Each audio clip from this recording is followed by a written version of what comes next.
ကျွန်တော်ဝင်းဖေပါဟိုကြုံတော့ကိုပြောကြတာလေးရှိလို့မြန်မာနိုင်ငံမြန်မာလူမျိုးတို့ရဲ့မြန်မာရိုးရာမြန်မာဂီတဆိုပြီးတော့ကမ္ဘာပေါ်မှာတခြားနိုင်ငံတွေမှာရှိတယ်လို့ကျွန်တော်တို့မှလည်းကိုယ်ပိုင်ဂီတရိုးရာအနုပညာရှိပါတယ်ဒါလူတိုင်းသိတယ်အဲ့ဒါနဲ့ပတ်သက်ပြီးတော့ကျွန်တော်နည်းနည်းပြောရင်လည်းဟိုပြောစရာတွေကတော့အများကြီးရှိတယ်သို့တော့အခုနည်းနည်းပြောရင်အဲ့ဒီပြောရင်တဲ့ထဲမှာကျွန်တော်ပြောမှာမြမဂီတသိတ်ကောင်းတာပဲသိတ်မှန်တာပဲသိတ်တရားတယ်သိတ်ပြည်စုံတယ်ဒီလိုပြောဖို့မဟုတ်ပါဘူးမြမဂီတမှာအားနည်းချက်ရှိသလိုအားပါချက်ရှိတယ်ဒါပေမဲ့ထူးခြားနေတာကအားနည်းချက်နဲ့အားသာချက်အားနည်းချက်ကများပြီးတော့အားသာချက်ကနည်းနေတာဒီလိုမဟုတ်တာတော့သိကြတယ်ဒါတော့ကျွန်တော်အနေနဲ့ဆိုကျွန်တော်ရဲရင်ကိုပြောချင်တယ်မြန်မာဂီတဟာအားနည်းချက်နဲ့အားသာချက်ပါအားသာချက်က80ရှိပြီးတော့အားနည်းချက်က20လောက်ပဲရှိတယ်လို့ဒါကျွန်တော်အခိုင်အမာပြောချင်တာတစ်အဲ့ဒီလိုဟာထဲမှာထူးထူးခြားခြားပေါ့လေမြန်မာဂီတထဲမှာအဲ့ဒီဝိုင်းနဲ့အတိုင်းအဝိုင်းနဲ့ဘာနဲ့ပြည့်စုံပေါ့လေတီးတာဆိုလို့မြန်မာဆိုင်းဝိုင်းဆိုတာထူးခြားခြားတတ်ရှိတယ်အဲ့ဒီမြန်မာဆိုင်းဝိုင်းရဲ့ဂီတနဲ့ပတ်သက်လို့ဒါကဘာပေါ်မှာအကောင်းဆုံးပါပဲအမှန်ဆုံးပါပဲအခြေခံအကြဆုံးပါပဲဒီလိုကျွန်တော်မပြောချင်ပါဘူးသို့သောဒီကဘာကနေပြီးတော့တုံးနေတဲ့ဒီနေ့ဂီတအနုပညာနဲ့ပတ်သက်လို့အခြေခံသဘောတရားနဲ့သာကြည့်မယ်ဆိုရင်မြန်မာဆိုင်းဝိုင်းဟာမြန်မာတွေတီးကြတန်နာဂုံယူရမယ်ဂီတတရားဖြစ်တယ်ဆိုတာတော့သိကြတယ်ဘာလဲလို့ဆိုတော့ဒီကဘာအနုပညာဂီတအနုပညာစကားနဲ့ပြောရမယ်ဆိုလို့ရှိရင်ဂီတအနုပညာမှာခြေခံအားဖြင့်အချက်၃ချက်အရေးကြီးတယ်တစ်ကစီးဝါနှစ်ကတေးသောသုံးကဖက်တန်စွတ်တန်ဒီ၃ချက်ရှိတယ်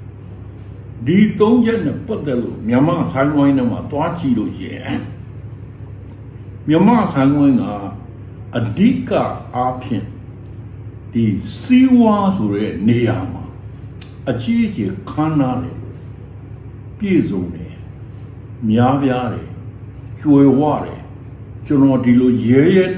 ရင်ပြောချင်ပါတယ်ဒါခွဲချောင်းစိတ်ရပြီးပြောတာနောက်ထပ်လာပြီအဲ့ဒါတေးသွားနဲ့ပတ်သက်လို့လေကျွန်တော်တို့ဟာမြမဂီတဟာမညံ့ဘူးနော်အနေရှိသလိုအမြန်ရှိသလိုအမြင့်ရှိသလိုအနှိမ့်ရှိသလိုအတူရှိသလိုအရှည်ရှိသလိုအနည်းရှိသလိုအများရှိသလို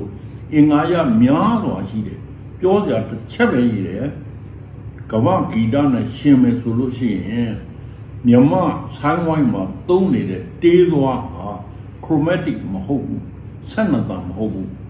9တန်တန်စင်မြတာဖြစ်တယ်အဲ့ဒါလွဲရင်ကျန်တာဟာဂီတတေးသွားအနေနဲ့အလွန်ခိုင်ကနေကြီးကျယ်တယ်ပြီးကြသဘာဝရှိတယ်လို့ကျွန်တော်ရဲရင်ပြောချင်ကျွန်တော်တို့အားနေတာတခုပါတယ်ဖက်တန်စွဲတန်လို့ခေါ်တယ်ဖက်တန်စွဲတန်ဆိုတာအတန်တခုကိုပို့ပြီးတော့အားကောင်းလာပို့ပြီးတော့လှလာဒါမှမဟုတ်ပို့ပြီးပျော့သွားတော့ပို့ပြီးအားနေသွားအဲ့လိုရည်ရွယ်ချက်တွေနဲ့အတန်တန်ကိုမတူသောအခြားတန်သောမဟုတ်တန်နဲ့များသောအတန်များပေါင်းအဲ့ဒါဖက်တန်စွဲတန်နော်အင်္ဂလိပ်လို harmony လို့ခေါ်တော့အဲ့ဒါနဲ့ပတ်သက်လို့အားနေ ဒီချက်အခြေခံ3ချက်မှာ2ချက်ကအားကောင်းတစ်ချက်အားနည်းနေနောက်ပြီးတော့မှာကဘာမှာဘာအချိုးရှိလို့ဆိုတော့ဂီတမှာဒီစီဝါဆိုတဲ့ကိစ္စမပါဘူးဆိုရင်ဂီတကိုမဟုတ်ဘူးဆိုပြီးတော့ဒီအခြေခံ3ချက်မှာစီဝါကိုထိတ်တယ်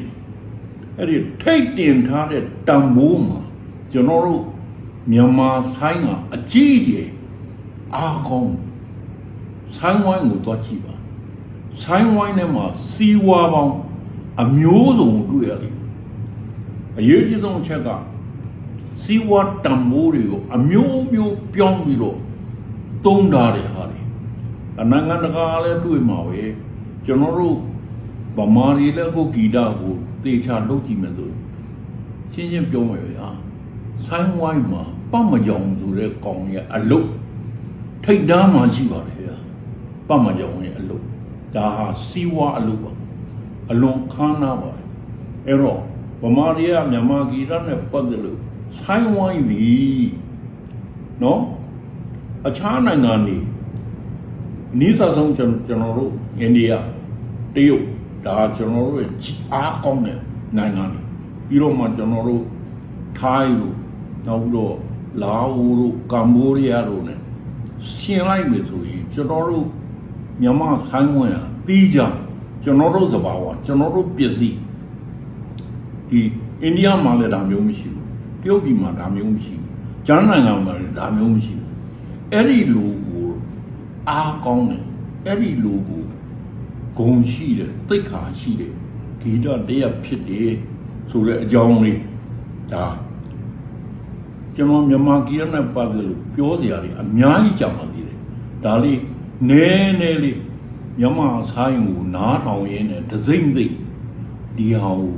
တရိယာပြီးတော့ဂုံယူပြီးတော့ကျွန်တော်တရိယာလို့ကျွန်တော်ပြောပြထားတာပါဒီတဲ့ပြောစရာတွေရှိပါတယ်အများကြီးရှိပါတယ်ကျွန်တော်ဝင့်ပြပါတော့ပါ